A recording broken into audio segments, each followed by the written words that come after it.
All done, all done. Basic concept of cost and management accounting. अब थोड़ा सा base cost कैसे कहते हैं, फिक्स कॉस्ट वेरिएबल में क्या फ़र्क है, फिक्स की कितनी किस्में हैं, उनके ऊपर क्या वो होता है, ये वाली basic discussion, cost of financial accounting में क्या फ़र्क है, ये डिस्कशन करते करते हम ओवरहेड्स के अंदर चले जाएंगे और ओवरहेड को देखते चले जाएंगे। मैं अभी ब्रेक में देख रहा था कि मैं जज्बातियों के सवाल ज़रा ज़्यादा लिखे हुए हैं कि वो देखते चले जाएं, जितने हम तेज़ी से देख सकेंगे ठीक है। जो उधर मिस हो गए उसकी फिर मैं रेलेवेंट वीडियो बना दूंगा, जो आपके सामने एक दफ़ा स्क्रीन पे आ गया और तशनगी रह गई तो वो अलग से वीडियो हो जाए, बाकियों को हम थोड़ा सा तेज़ी से देखेंगे। सवाल को हाथ से करने वाला जो काम है वो हमने आखिरी दिन के लिए रखा हुआ है और इस वक्त हमने जो है ना थोड़ा सा वक्त भी बचाना है और चीज़ों को कवर करना है। तो कॉस्ट एंड मैनेजमेंट अकाउंटिंग के बेसिक कॉन्सेप्ट्स की अगर हम बात करने लगे हैं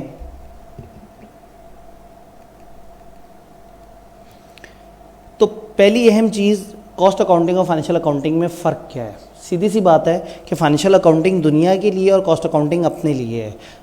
फाइनेंशियल अकाउंटिंग वाले स्टैंडर्ड्स के मुताबिक एक ख़ास तरह के अकाउंट्स बनाते हैं ताकि बाहर की दुनिया उन्हें देख के समझ सके और उसके मुताबिक चले, जबकि कॉस्ट अकाउंटेंट अपने सेठ, अपने बॉस के कहने पे, उनकी खुशी के लिए उनके इदारे की इंटरनल कैलकुलेशंस को परफॉर्म कर रहे होते हैं, जिससे उनको अपनी एग्जिस्टिंग कॉस्ट का पता लग सके और वो एक अच्छी मैनेजमेंट कर सकें और वो फ्यूचर में सोच सकें कि हमें ये डिसीजन लेना चाहिए या हमें ये डिसीजन लेना चाहिए। तो पर्पज़ इसका है फाइनेंशियल पोजीशन कम्युनिकेट करना और ये इसका पर्पज़ है डिसीजन मेकिंग। ये मैंडेटरी है फाइनेंशियल अकाउंटिंग, वो ऑप्शनल है। वो एक्सटर्नल यूज़र हैं, ये इंटरनल यूज़र हैं। उसमें इन्वेस्टर, रेगुलेटर, टैक्स अथॉरिटी, इसमें मैनेजमेंट और डिसीजन मेकर्स वगैरह हैं। रेगुलेशन गाइडलाइन वगैरह ये थोड़ा सा मुझे लग रहा है कि ये कलर थोड़ा सा बेहतर किया जा सकता है इसका।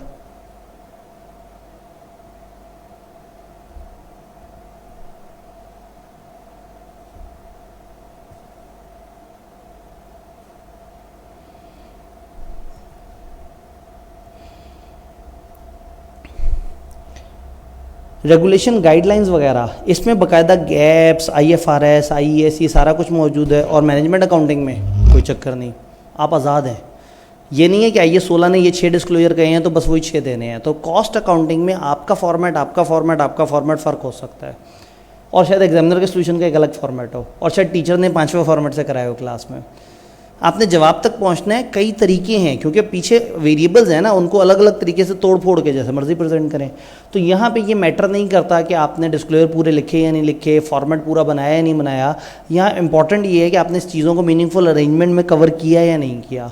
आप स्ट्रेटजाइज ज़रूर कर सकते हैं कि मैं पहले क्या लिखूँ बाद में क्या लिखूँ, लेकिन कोई हार्ड एंड फास्ट रूल नहीं है कि IK आपने 1 लाइन में किया हुआ है, आपने 2 लाइन में किया हुआ है तो आप गलत हो गए। नहीं, आपने 2 लाइनों में इसलिए किया कि आपको यूँ कन्वीनियंट था, उन्होंने 1 लाइन में किया, उनके पास जगह कम थी, वो एक्सेल की शीट पे बना रहे थे फॉर एग्जांपल। तो अगेन इसमें कोई स्टैंडर्ड्स नहीं है। फ्रीक्वेंसी फाइनेंशियल अकाउंटिंग की पीरियोडिक इंटरवल पे होती है, क्वार्टरली, एनुअल। और मैनेजमेंट अकाउंटिंग तो शायद डे टू डे चल रही हो, R to R चल रही हो, ये तो जो नीड हो उसके मुताबिक। इसमें एक्सटर्नल लोग आगे चेक करते हैं, ये इंटरनल मैनेजमेंट के लिए तो उसको कोई चेक नहीं करता नॉर्मली, अनलेस कि आपके ऊपर कॉस्ट अकाउंट्स का ऑडिट वाजिब हुआ हो। फोकस है पास्ट पे जो हुआ है उस पर, और कॉस्ट में फोकस है कि आज के डाटा की बेस पे फ्यूचर के बारे में डिसीजन मेकिंग करें कि हम कहाँ जाएँ और कैसे जाएँ। इसका स्कोप है कंपनी के हवाले से पूरी कंपनी लेवल पे, और इसका स्कोप है बहुत थोड़ा सा इस प्रोडक्ट का, इस डिपार्टमेंट का। कॉस्ट अकाउंटेंट थोड़ा सा लीचड़ किस्म का अकाउंटेंट है और फाइनेंशियल अकाउंटेंट थोड़ा मोज़िज़ किस्म का अकाउंटेंट है। अकाउंट्स बनाता है तो दुनिया उसके अकाउंट्स को देखती है और इज्जत करती है, और कॉस्ट अकाउंटेंट बेचारा अपने सेठ की झाड़ें खा रहा होता है। वो सेठ को जी ये इतना करके ये वाले मजदूर ने 5 मिनट एक्स्ट्रा बैठा जिसकी वजह से इतना वेरिएंस आ गया, और वो जनाब बिल्कुल ही गरीब अकाउंटेंट जो पर यूनिट में कोई 2-3 पैसे कम करने के चक्कर में लगा रहता है। और फाइनेंशियल अकाउंटिंग वाला जो है वो कहता है इतना तो मटेरियल ही नहीं है, 50,000 कोई बात नहीं मटेरियल है।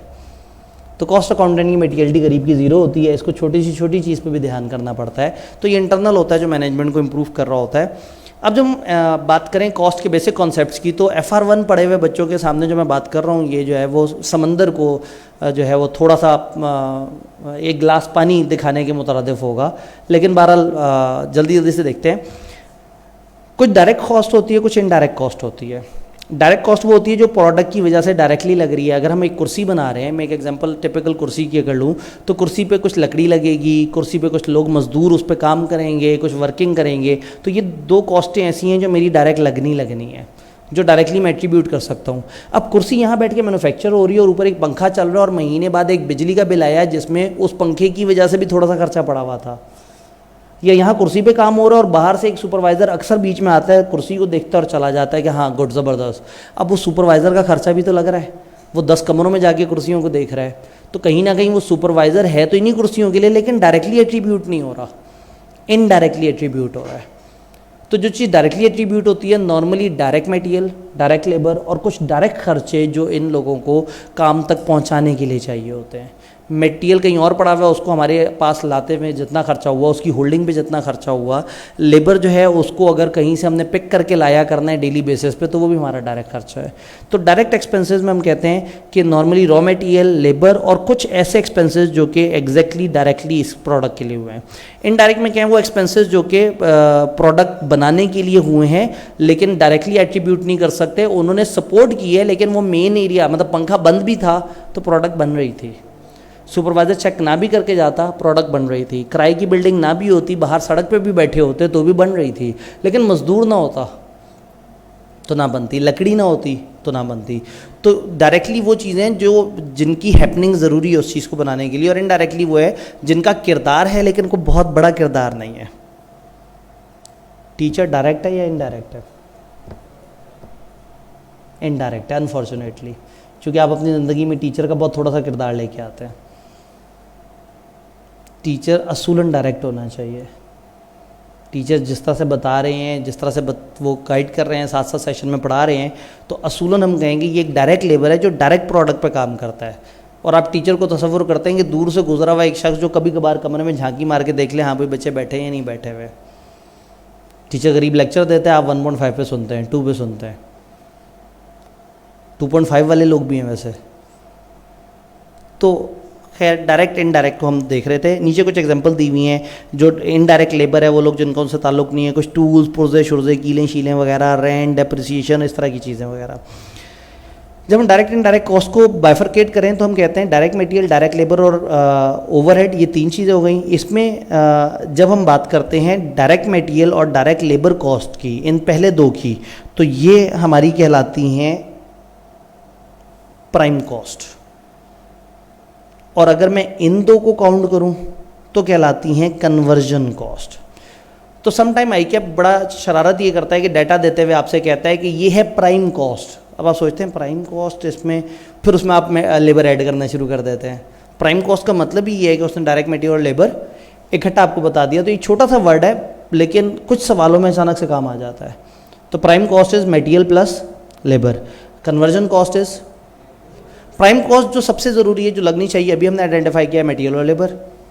अच्छा, कन्वर्जन कैसे कहते हैं भाई? लकड़ी बाहर से आई, अब इस लकड़ी को कुर्सी बनाने तक जो कुछ हम करेंगे वो कन्वर्जन है, यानी उस पर लेबर लगेगी और उस पर कीलें लगेंगी, उस पर पेंट होगा, उस पर सुपरवाइज़र आएगा, उस पर खर्चा लगेगा, रेंटल लगेगा, तो ये कन्वर्जन कॉस्ट कहलाता है। याद रहेगा। फिक्स्ड और वेरिएबल कॉस्ट किन बच्चों को क्या बताने बैठ गए हैं, लेकिन बहरहाल फिक्स कॉस्ट जो होनी है उसका उस चीज़ से कोई ताल्लुक नहीं है। अगर वो कुर्सी यहाँ नहीं भी पड़ी हुई हो तो भी किराया आएगा, तब भी बिजली चलेगी, तब भी सारा कुछ होगा। और लेकिन अगर वो कुर्सी नहीं है तो लकड़ी नहीं खरीदनी पड़ेगी, कुर्सी नहीं है तो हमें मज़दूर को पैसे नहीं देने पड़ेंगे। तो अगर एक मज़दूर हमारा हमसे पर मंथ पैसे ले रहा है, चाहे वो 1 यूनिट बनाए या ना बनाए, तो टेक्निकली ये इनडायरेक्ट हो गया।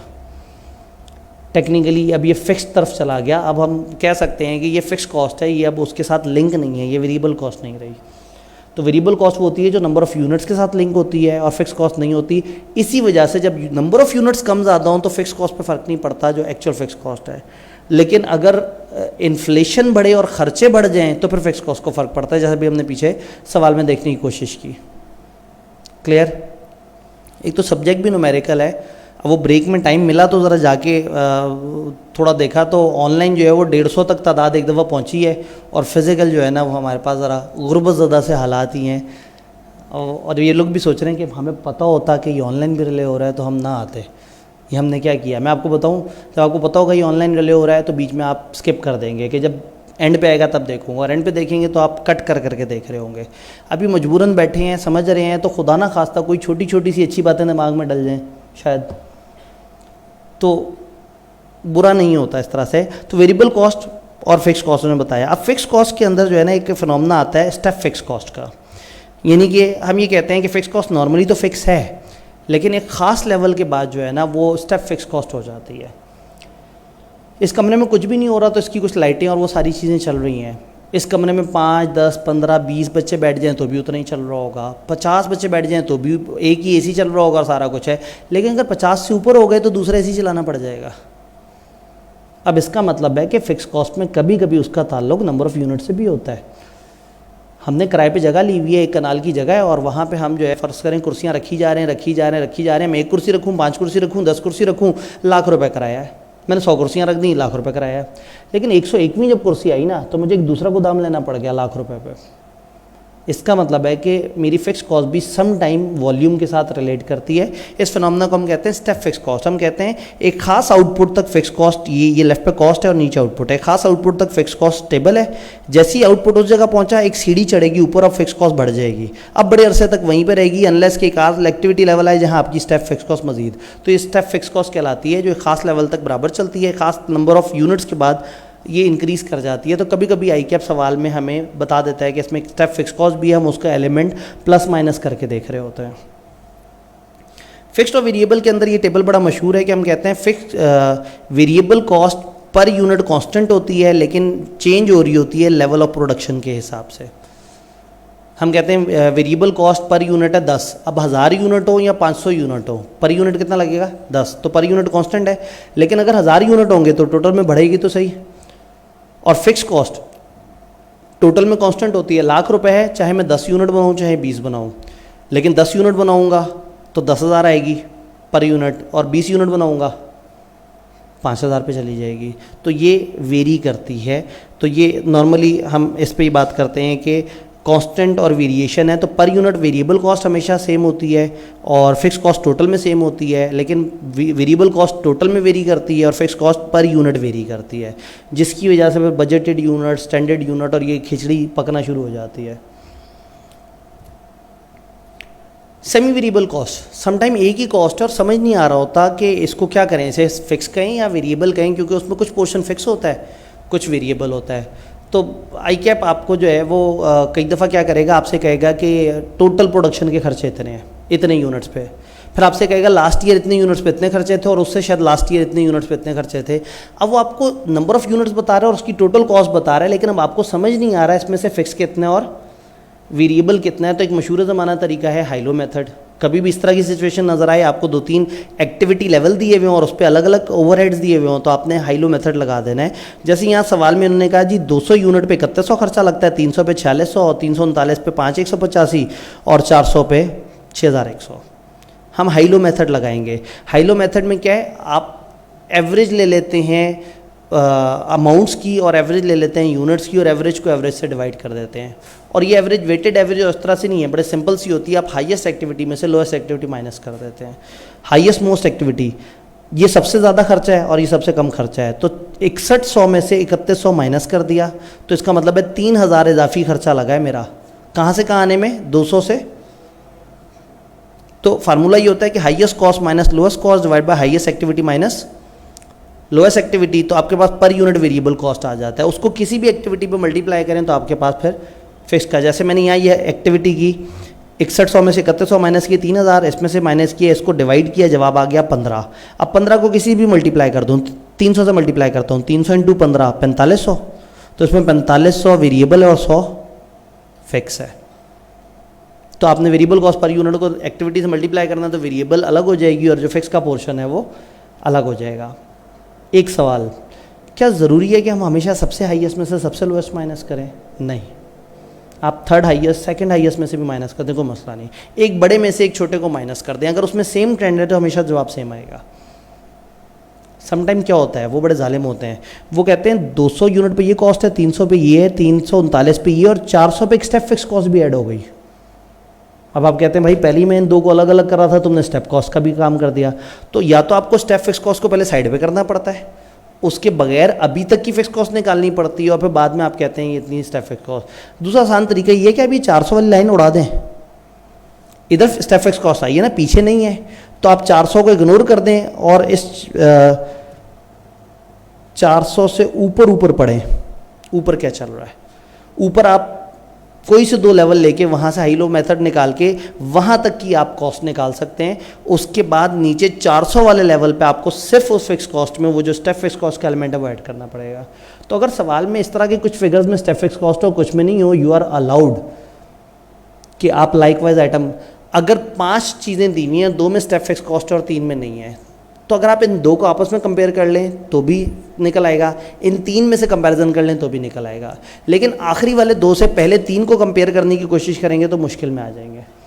उसमें फिर स्टेप फिक्स कॉस्ट की कोई वैरायटी करनी पड़ेगी। पता नहीं आप मेरी बात तक पहुंच रहे हैं या नहीं, ठीक है। मेरी अजम्पशन ये है कि कम से कम आपने पढ़ा हुआ है और कम से कम कुछ चीज़ें हाथ से गुजारी हुई हैं, तो ये बातें जगह जगह सवालों में इस्तेमाल होती हैं तो आपके जहन में हैं। अब चलते हैं ये जो ओवरहेड्स हैं, ओवरहेड्स यानी कि मटेरियल लेबर की हमने बात की, मटेरियल पे अलग चैप्टर पढ़ेंगे, लेबर पे अलग चैप्टर पढ़ेंगे इंशाल्लाह, मटेरियल पे तो 2 चैप्टर पढ़ेंगे इंशाल्लाह। ओवरहेड्स वो एक्स्ट्रा इजाफी खर्चे थे जो डायरेक्ट नहीं थे, इनडायरेक्ट थे। इस ओवरहेड को देखने का तरीका ये है कि हम उसको प्रोडक्शन और नॉन प्रोडक्शन ओवरहेड्स में देखते हैं।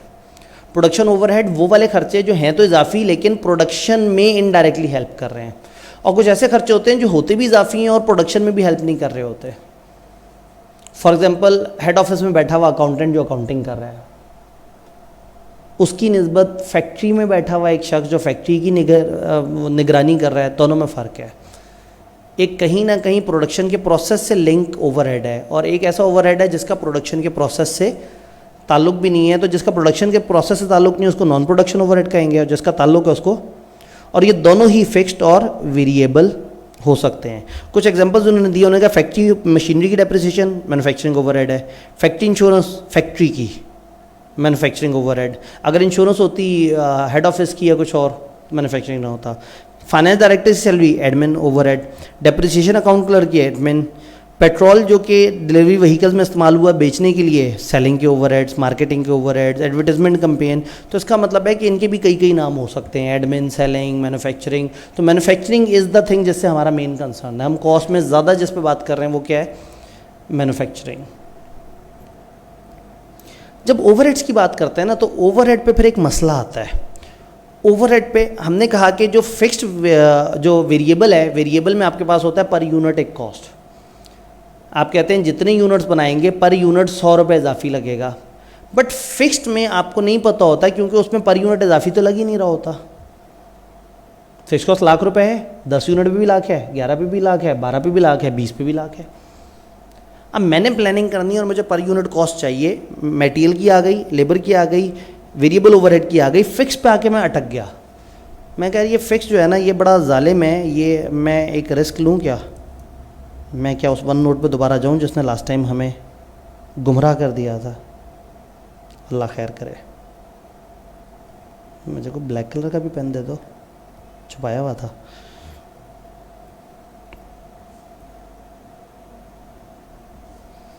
हमारे पास मटेरियल पर यूनिट आ गया, लेबर पर यूनिट आ गई, ओवरहेड वेरिएबल वाले पर यूनिट आ गए, लेकिन फिक्स्ड ओवरहेड जो है ना वो पर यूनिट हमारे पास नहीं है, वो टोटल में है। अब लाख रुपया लगा है और कभी यूनिट 11 होते हैं, कभी 12 होते हैं, कभी 20 होते हैं, कुछ इस तरह से करके। अब मैंने अगले सेशंस के लिए प्लानिंग करनी है, मुझे पर यूनिट कॉस्ट चाहिए। मुझे पता है ये 3 रुपये है, ये 2 रुपये है, ये 1 रुपया है, तो किसी तरह से FOH के आगे भी एक अमाउंट चाहे 98 लिखी हुई हो, लेकिन मुझे पता लग जाए कि मेरी एक यूनिट पे अंदाजन कॉस्ट क्या आनी है, ये मुझे चाहिए। मैंने प्लानिंग करनी है, मैंने सोचना है 30,000 यूनिट पे क्या होगा, मैंने सोचना है इस तरह से क्या होगा, उस बंदे का ऑर्डर बना के देना है तो कितना लगेगा, उस बंदे का ऑर्डर बनाना है तो कितना लगेगा। तो मुझे बहरहाल पता तो होना चाहिए। मैं एग्जांपल देता हूँ। फॉर एग्जांपल हमारे पास PPE की क्लासेस होती हैं। PPE में एक टीचर आता है और वो ज़्यादा से ज़्यादा 30 बच्चों को पढ़ा सकता है, 30 बच्चों से ज़्यादा नहीं पढ़ा सकता। अब उसने 70 आवर्स पढ़ाना है। अब हमें ये पता है कि जब ये 70 आवर्स पढ़ाएगा तो हम इसको पर आवर एक पेमेंट करेंगे। एक पेमेंट यूँ भी हो सकती है, हम कहें सर पर बच्चा हम आपको 4,000 रुपये दे देंगे या पर बच्चा हम आपको 8,000 रुपये दे देंगे, वॉट एवर जितना भी फीस उसकी चल रही है उसके हिसाब से। तो अगर मैं कहूँ जी मैं पर बच्चा आपको 6,000 रुपये दे दूँगा, तो 6,000 रुपया तो मेरी लेबर पे कॉस्ट लग गई। लेकिन वो हर बच्चा जो कमरे में बैठा है AC चल रहा है, रेंट लग रहा है। अब मुझे प्लान करना है कि मैं पीपीई का एक बैच दूं या ना दूं। एक बैच है जिसमें बच्चे 25 भी हो सकते हैं, 22 भी हो सकते हैं, 29 भी हो सकते हैं, 11 भी हो सकते हैं। तो एक वेरिएबल कॉस्ट मुझे पता लग रहा है पर बच्चा मल्टीप्लाई बाय इतने हज़ार टीचर को देनी है। लेकिन अब मेरे पास एक पर यूनिट एक अंदाज़ा भी तो हो कि एक बच्चे पे बिजली कितनी खर्चती है। तो पता ये लगा कि फिर मैंने कहा अच्छा जी पूरे हमारा कितना जी, कैंपस में 8 कमरे हैं और कैंपस का टोटल बिल आया फ़र्ज़ करें 8 लाख रुपया। फ़र्ज़ करें ये 8 कमरे बराबर साइज़ के हों तो हर कमरे पे 1 लाख। अब अगर एक कमरा पूरे महीने चलता रहे 7-8 घंटे तो वो इतनी बिजली खाता है। उससे चलते चलते मैं अंदाज़न पर डे या पर आवर एक रेट निकाल सकता हूँ, उसको 70 से मल्टीप्लाई करके अंदाज़ा लगा सकता हूँ कि अगर पीपीई का एक बैच होगा और मुझे एक आवर में एक कमरे की कॉस्ट अगर 1000 रुपये है तो 70 आवर्स तक मुझे 70,000 रुपये इस पर यह कॉस्ट भी लगेगी। बच्चे 2 बैठे हों या 25 बैठे हों 70,000 रुपये लग जाएगा। तो इसका मतलब है कि अब मुझे उसको एलोकेट करके मुझे जानना होगा बीच में कि किस पे मैंने क्या कैलकुलेशन करनी है। अब जब बैच देना है तो हम सोचेंगे कि हमने बैच में इतने टीचर को पैसे देने हैं, इतने हमारे बिजली पे लग जाएंगे, इतने रेंट पे लग जाएंगे, उन सबकी एलोकेशन करनी है। तो अगर वरना मेरी कैलकुलेशन बड़ी सीधी सी होगी, मैं कहूँगा जी बच्चे से आ रहे हैं फ़र्ज़ करें 12,000 और टीचर मांग रहा है 9,000, प्रॉफिट है। आप लोग जैसे कैलकुलेशन करते हैं कि टीचर इतने बच्चे पढ़ा रहे हैं मल्टीप्लाई बाय ऐसे ऐसे ऐसे करके, ओए इतने करोड़ तो छाप लेता होगा, इसके दुबई में 6-7 प्लाजे होंगे। क्योंकि आप रेवेन्यू में से डायरेक्ट कॉस्ट माइनस करके आप जीपी पे पहुंच जाते हैं। ये जो नीचे जो खर्चे हैं इसको तो आप एलोकेट ही नहीं करते। जब आप एलोकेट नहीं करते तो उस वजह से कॉस्ट का पेपर रह जाता है। ओवरहेड तो बहुत बड़ी गेम है ना, ओवरहेड एलोकेट नहीं करेंगे तो क्या वो करेंगे। लेकिन ओवरहेड में प्रॉब्लम है कि पर यूनिट ना उसकी समझ नहीं आती। आपको उसको देखना पड़ता है कि हम इसको पर यूनिट पे किस तरह से इसका अंदाज़ा लगाएं। तो अब अगर 12,000 फीस है और टीचर 8,000 ले रहा है तो आपको 4,000 की बचत नज़र आ रही है। कम से कम इतनी बचत होनी चाहिए कि आपके वो फिक्स ओवरहेड पूरे कर दे और उसके बाद अगर हो तो शायद वो ब्रेक इवन क्रॉस होगा। तो आपको एक कैलकुलेशन करनी पड़ेगी ब्रेक इवन की, जो इंशाल्लाह ताला हमारा कल का टारगेट है। और दूसरा आपको ये पता होना चाहिए कि औसतन एक बच्चे पे कितना बिजली खर्च होती है, कितना इलेक्ट्रिसिटी खर्च होती है। फॉर एग्जांपल असल में हम जिस प्रोफेशन में उस प्रोफेशन की इसलिए एग्जांपल दे रहा हूँ कि आपको इर्द गिर्द अपने वो बिज़नेस नज़र आते हैं। आप कॉलेजों में बैठे होते हैं, आपको उनके खर्चे नज़र आ रहे होते हैं, आपको सीटों की गेम समझ आ रही होती है, तो आप उसको ज़रा बेहतर तरीके से रिलेट कर सकेंगे। तो फिर क्या होगा, ये हमें कुछ अमाउंट अंदाज़न यहाँ लगानी होगी। वो अंदाज़न वाली जो अमाउंट है वो देने के लिए हमें अंदाज़न आज बैठ के सोचना होगा कि अंदाज़न नेक्स्ट मंथ का हमारा कितना खर्चा हो सकता है।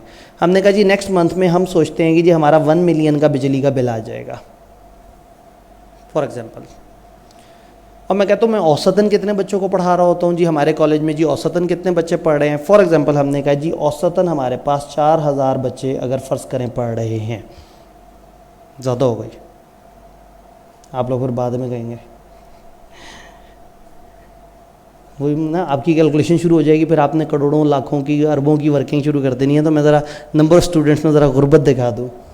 तो फ़र्ज़ करें चले मरे से मरा, अब 2,000 तो लिखना ही पड़ेगा। 2,000 बच्चे अंदाज़न आपको पता है कि आपसे हर महीने 2,000 बच्चे नॉर्मली पढ़ते हैं और नॉर्मली आपका खर्चा 10 लाख होता है। तो नॉर्मली पर बच्चा कितना खर्चा होता है? आपने 10 लाख को 2,000 पे डिवाइड कर दिया, क्या जवाब निकला? 5,000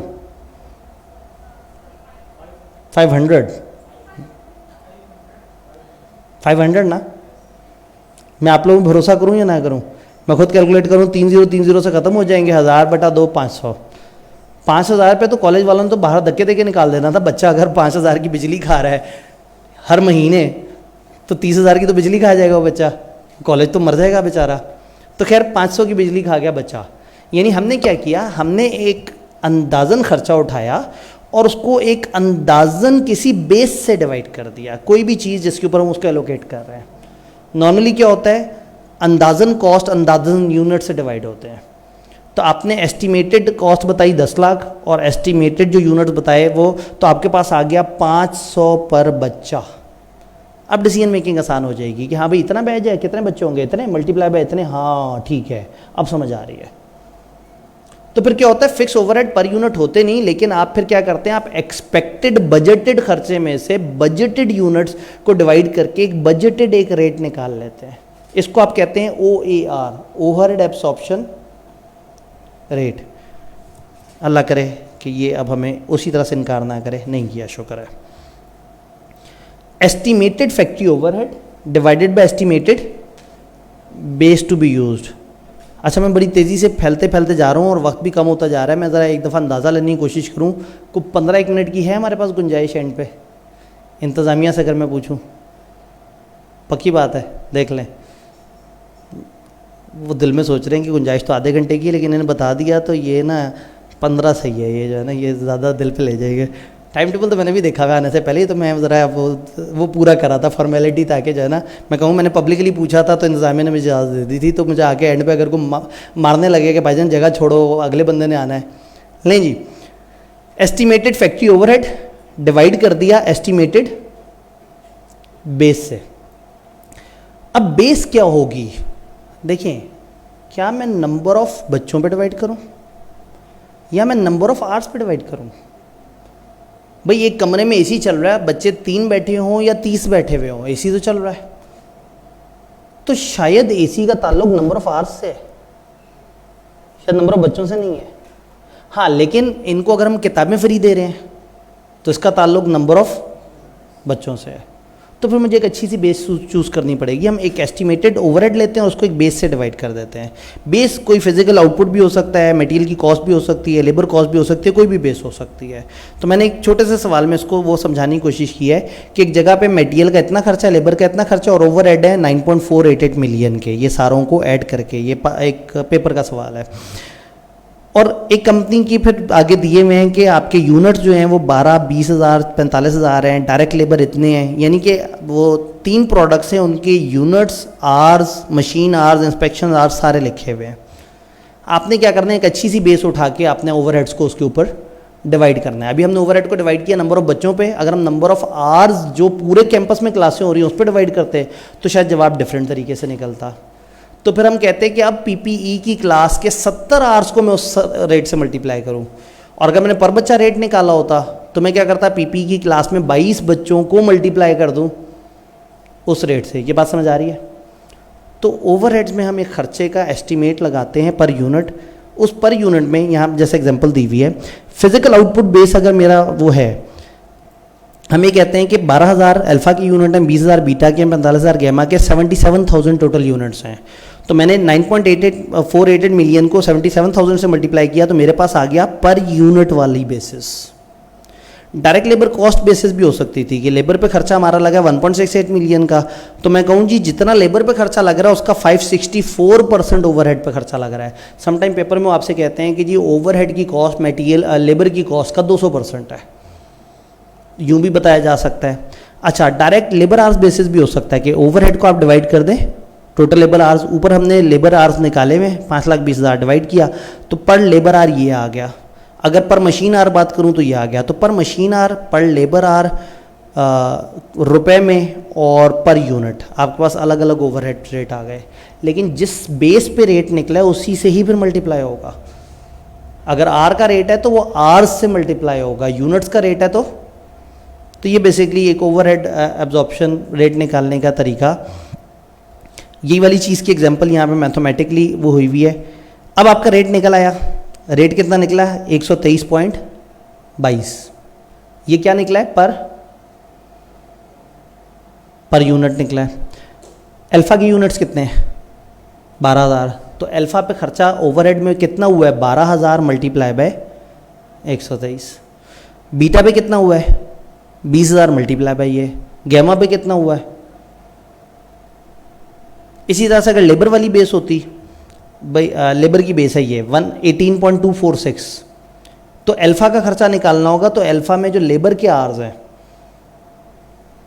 बीटा के लेबर आवर्स, गैमा के लेबर आवर्स, ये जो टोटल आवर्स आपके बन रहे हैं, तो 2,40,000 अल्फा के आवर्स मल्टीप्लाई हो गए इस रेट से, 1,00,000 मल्टीप्लाई हो गया इस रेट से, 1,80,000 मल्टीप्लाई हो गया इस रेट से। तो सामने उसकी कैलकुलेशन दी हुई है, 123 से मल्टीप्लाई हुआ तो ये जवाब आ गया, 18 पॉइंट से मल्टीप्लाई हुआ तो ये वो।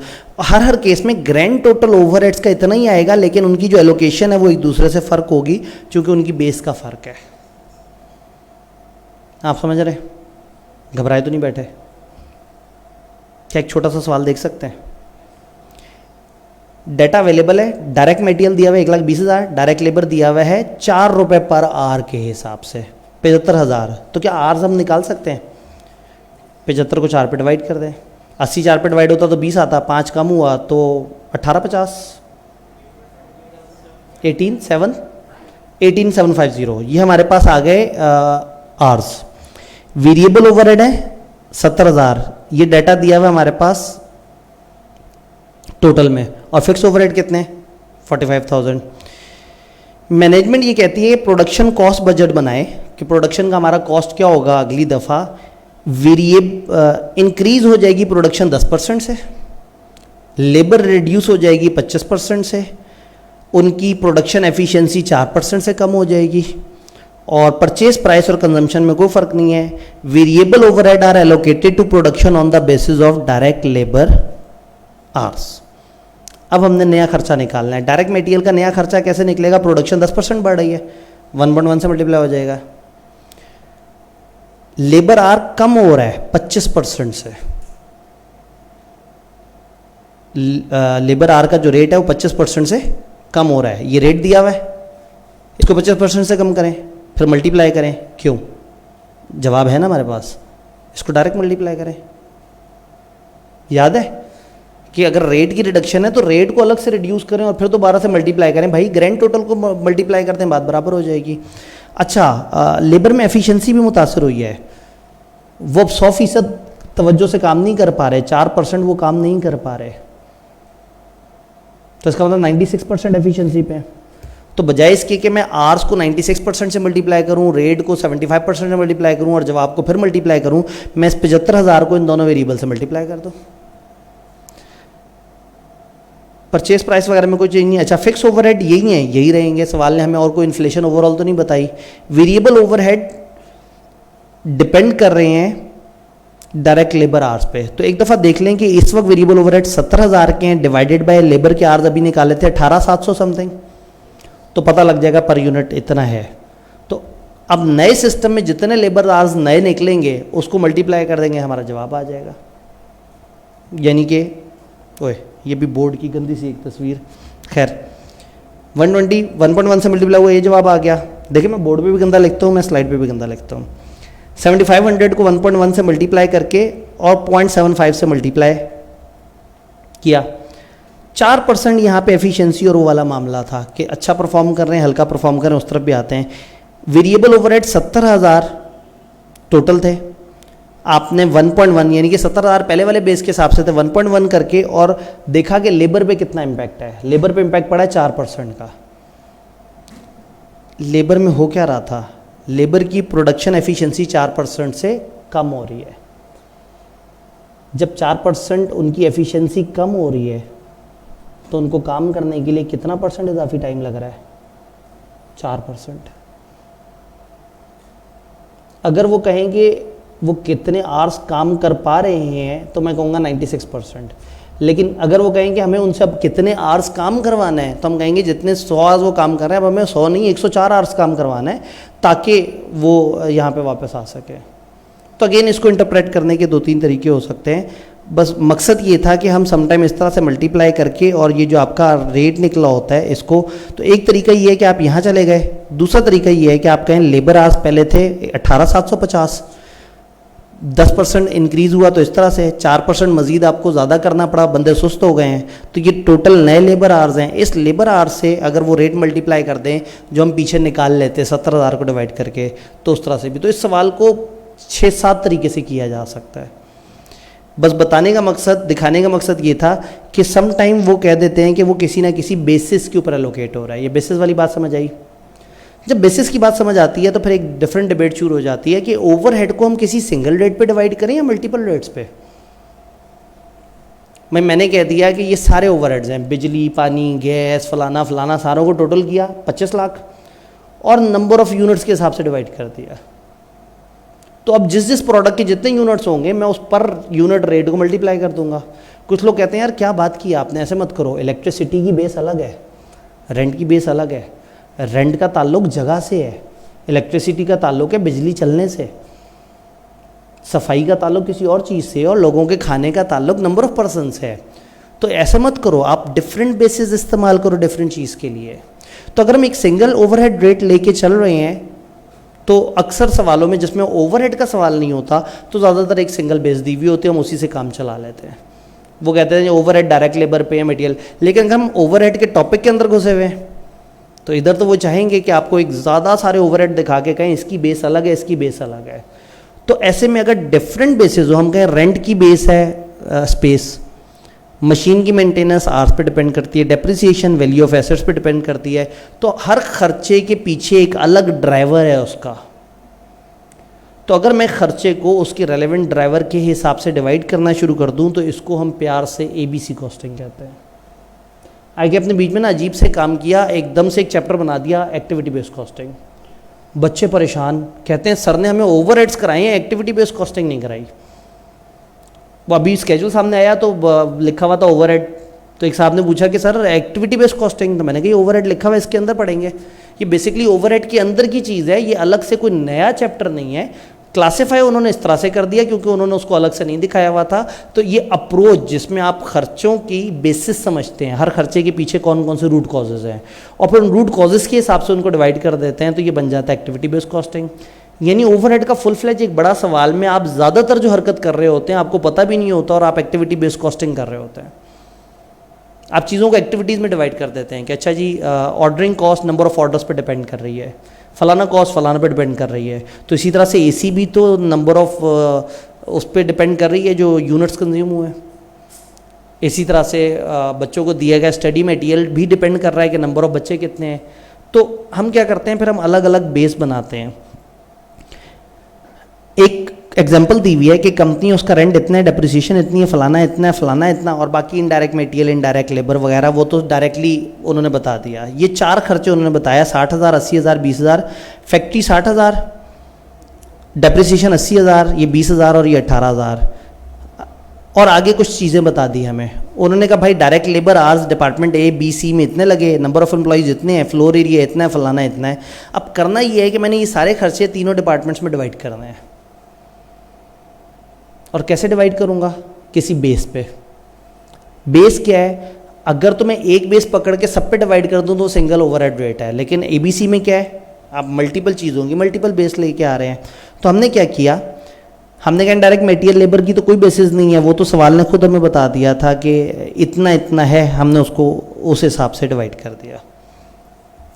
रेंट हमने कहा फ्लोर एरिया की बेस पे डिपेंड करेगा, और रेंट टोटल था 60,000, फ्लोर एरिया सवाल ने हमें दिया हुआ था 1200 स्क्वायर फीट टोटल है, जिसमें से 300 इसका, 400 इसका और 500 इसका।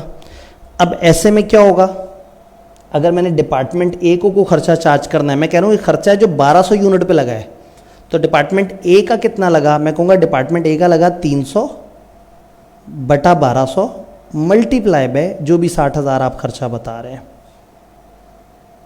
तो फिर क्या होगा, अच्छा जी डिपार्टमेंट B को कितना लगा, मैं कहूँगा हाँ जी डिपार्टमेंट B को 400 एलोकेट होना चाहिए आउट ऑफ दोज 1200, तो 60,000 की ये परसेंटेज उसको एलोकेट हो जाए। तो same goes with department C।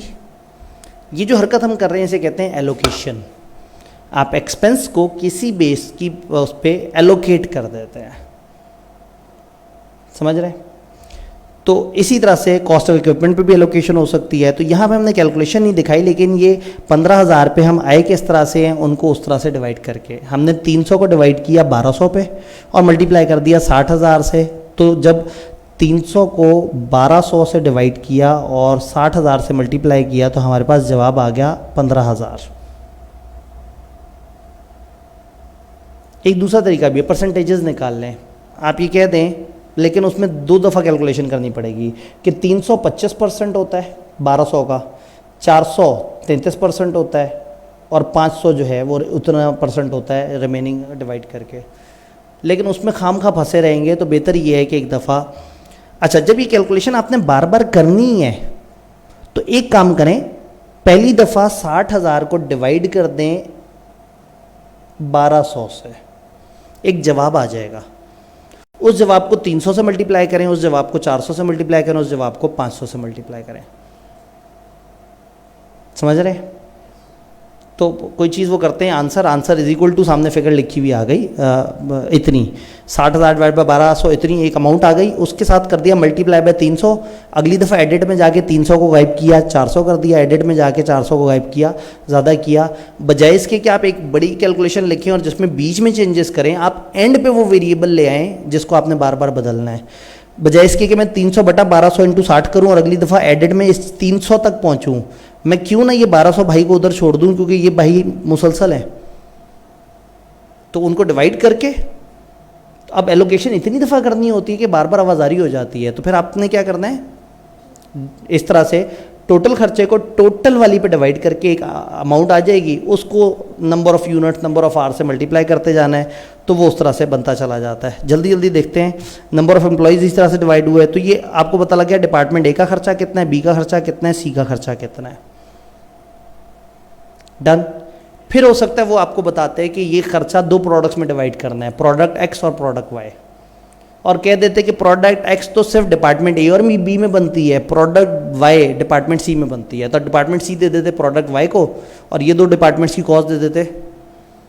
और अगर वो कहते हैं कि इन तीनों डिपार्टमेंट में 30% of the time product X बनता है और 70% of the time product Y बनता है, तो आप इन सारी कॉस्टों को 30% उठा के प्रोडक्ट एक्स में फेंक रहे होते हैं और 70%। तो ओवरहेड का एक भरपूर सवाल आपसे बार बार मैथमेटिकल न्यूमेरिकल कैलकुलेशन करवा रहा होता है, जिसमें आपने तेज़ी से चीज़ों को रिपीट करना होता है। ये एक सवाल है, बड़े चाह से मैंने यहाँ सामने लिखा था, लेकिन उतना मार्जिन नहीं है, अल्फ़ा बीटा गैमा और उसके ऊपर, तो ये नोट कर लें, ये फिर इसकी बाद में फिर वीडियो होगी, मैंने इसको लिख भी लिया अपने पास।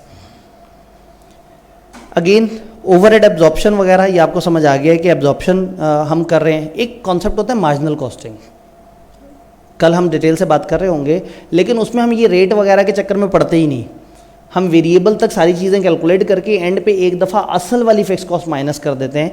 लेकिन वो आज के बजाय कल हम डिबेट करेंगे तो ज़रा ज़्यादा बेहतर तरीके से उस पर डिस्कशन होगी। सिंपल, अब आखिरी कॉन्सेप्ट बिल्कुल जाते जाते तकरीबन कुछ चंद इख्तितामी मिनट, ओवरहेड की एलोकेशन सर्विस डिपार्टमेंट। अब सारा कुछ चल रहा है, ओवरहेड्स हैं, सब कुछ है, अचानक से हमें पता लगा कि एक सर्विस डिपार्टमेंट है जो हमें हेल्प करता है। कैसे हेल्प करता है? हम लोग लोगों से काम करवाते हैं, कैंटीन वाले खाना बनाते हैं और वो खाना हमारे लोगों को भी देते हैं। अब कैंटीन का जो टोटल खर्चा उसमें से हमारे जो लोगों को इन्होंने खिलाया वो भी तो खर्चा लगा, तो कैंटीन का शायद 20% खर्चा इन लोगों को खाना देने पर खर्च होता है। तो this is just like any other overhead के जैसे बिजली का खर्चा 20% आपने डिवाइड करना था, वैसे ही आप कैंटीन का खर्चा उठा के एलोकेट कर दें। तो सिंपल एलोकेशन है। अगर कोई आपको बताएं कि एक सर्विस डिपार्टमेंट है, वो कहेंगे इंस्पेक्शन इतना इतना खर्चा करता है, मेंटेनेंस इतना इतना खर्चा करता है, आप उसको उठा के उस तरह से एलोकेट कर देंगे। आपको सवाल ने बताया कि मटेरियल इतना है, लेबर इतने हैं, ओवरहेड इतने हैं, फिक्स ओवरहेड इतने हैं, तो पता लगा टोटल डिपार्टमेंट के ये एक्सपेंस हैं, टोटल ये हैं, और सर्विस डिपार्टमेंट पर इतना इतना खर्चा है, 210 इंस्पेक्शन डिपार्टमेंट का खर्चा और 300 मेंटेनेंस का। अब ये खर्चा एलोकेट होने उन पे किसी ना किसी बेस पे, तो हम ये कहते हैं कि इनके दरमियान हमें पता लगा कि जो मेंटेनेंस है वो लेबर आवर्स की बेस पे डिवाइड होगी। मेंटेनेंस कितनी है? 300। किस बेस पे डिवाइड होगी? 630, 273, और उसी तरह से इस 300 को एलोकेट करेंगे। ये 300 एलोकेट हुआ और मेंटेनेंस में 300, वो 630, 273 और 147 में उसी रेशो से डिवाइड हो गया। Same goes with inspection department. Inspection गया, इंस्पेक्शन आवर्स की बेस पे 1000, 500 और 1500, तो टोटल बने 3000। तो आपने कहा कि ये 210 रुपया लगा है हमारा 3000 पे, तो 210 divide by 3000 multiply by 1000 multiply by 500 multiply by, तो इसमें तो कोई नई चीज़ सीखी नहीं हमने। तो नई चीज़ कहाँ आएगी? नई चीज़ आएगी जब, अब ये कॉस्ट एलोकेशन टू प्रोडक्ट्स, इस पर हमने ज़बानी बात की है कि जब सारा खर्चा आ जाए तो आप डिफरेंट प्रोडक्ट्स पे भी उसको एलोकेट कर सकते हैं। सिचुएशन 2 ये है कि दो सर्विस डिपार्टमेंट है, एक सर्विस डिपार्टमेंट भी हमारे डिपार्टमेंट्स को सर्व कर रहा है, दूसरा भी सर्व कर रहा है, लेकिन जालिम इनमें से एक अपने ही दूसरे भाई सर्विस डिपार्टमेंट को भी सर्व कर रहा है। इस केस में एक स्पेशल सवाल है क्वेश्चन 5 स्प्रिंग 2021 में, जिसमें ये होता है कि एक सर्विस डिपार्टमेंट अपने साथ वाले भाई को भी सर्व करता है और बाकियों भी सर्व करता है। तो पहले हम इसका खर्चा उठा के उसके ऊपर डाल देते हैं, फिर उसका खर्चा उठा के बाकियों पे शामिल कर देते हैं। जैसे हमने ये कहा कि ये दो प्रोडक्ट्स हैं और ये दो सर्विस डिपार्टमेंट्स हैं और ये सर्विस दे रहे हैं एक दूसरे को। जब वो एक दूसरे को सर्विस दे रहे हैं तो फिर प्रॉब्लम आ जाती है। अगर एक डिपार्टमेंट दूसरे को सर्विस दे रहा है और दूसरा बाकियों को सर्विस दे रहा है, फिर मसला नहीं है। मसला कब होगा? जब दोनों डिपार्टमेंट एक दूसरे को भी सर्विस दे रहे हैं, इसने उसको खाना खिलाया, इसने उनकी सफाई कर दी, इसका खर्चा उसको एलोकेट हुआ, उसका खर्चा इसको एलोकेट हुआ, तो इनका कितना खर्चा है जो प्रोडक्ट्स को एलोकेट हो। वहाँ पे फिर हमारे पास दो तरीके आते हैं, या हम साइमल्टेनियस इक्वेशंस की तरफ आते हैं या हम आते हैं रिपीटेड डिस्ट्रीब्यूशन मेथड की तरफ। आपकी किस्मत में था शायद, लेकिन नेट चल रहा है, ऐसे ही है, ठीक है।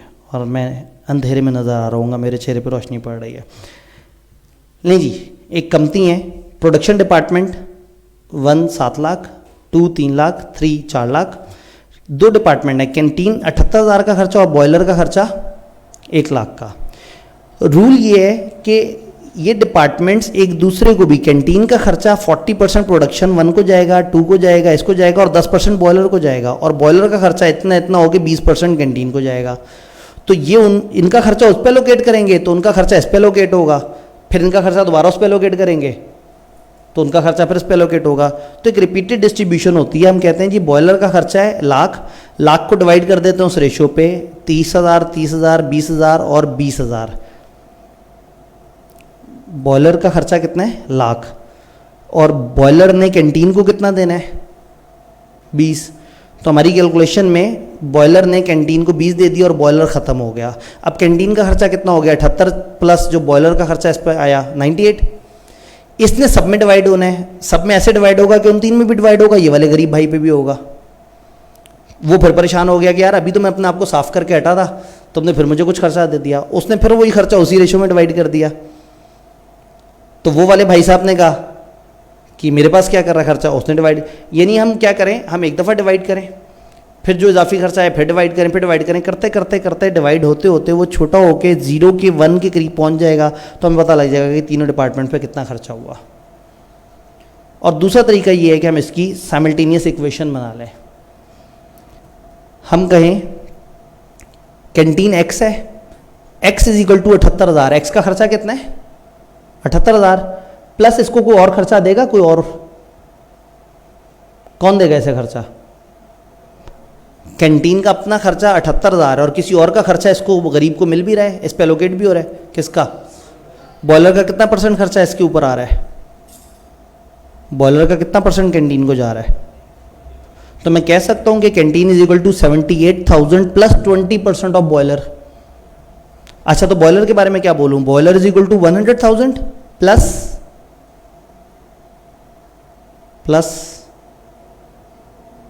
कितना? कैंटीन का 10%।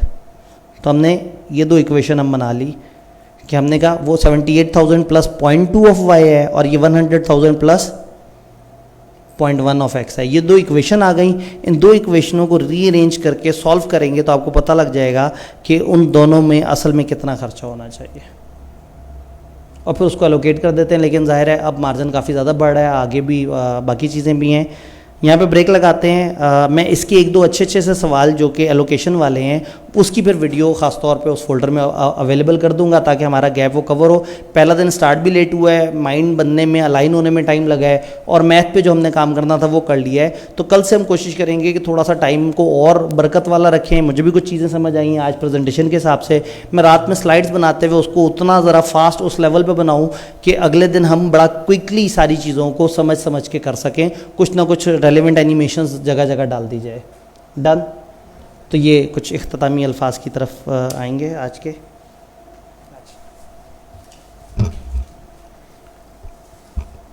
Dear students, we have completed the first of 5 exam focused revision sessions of CAF 3 Cost and Management Accounting.